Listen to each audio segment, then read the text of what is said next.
आपल्यासोबत शंभूराज देसाई गृहराज्यमंत्री आणि पालकमंत्री जोडले गेले आहेत। शंभूराजजी, आपण पाहतोय बदलापूर मध्ये सध्या मॉब पूर्ण रेल्वे स्थानकावरती उतरला आहे। कारवाई करताना फाशी द्या, त्या आरोपींना फाशी द्या असं ते म्हणतायत, आक्रमकपणे म्हणतायत। काय म्हणणं आपलं या बाबतीत?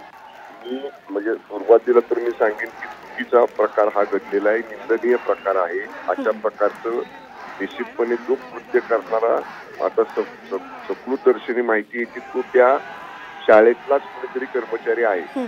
त्यामुळं मी जिल्हाधिकाऱ्यांना सांगितलेलं आहे की शिक्षण विभागाच्या वरिष्ठ अधिकाऱ्यामार्फत या संस्थेच्या संपूर्ण जी काही व्यवस्थापन मंडळ आहे त्या दिवशी काय प्रकार घडला त्याची शिक्षण विभागामार्फत चौकशी करायला सांगितलेलं आहे।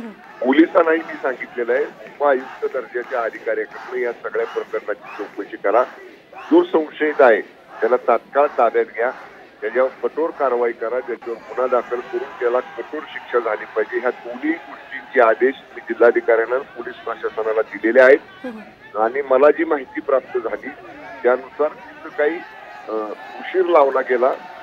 पालक किंवा नागरिक जेव्हा तक्रार पोलिसांकडे दाखल करायला गेले तर असं समजलं की बाबा लवकर दाखल करून घेतली नाही, तर त्याची चौकशी करायला सांगितली। जर आमचा अधिकारी असं जाणून तक्रार दाखल करून पोलिसांच्या घेतली नसेल तर त्या अधिकाऱ्यावर सुद्धा कारवाई केली जाईल।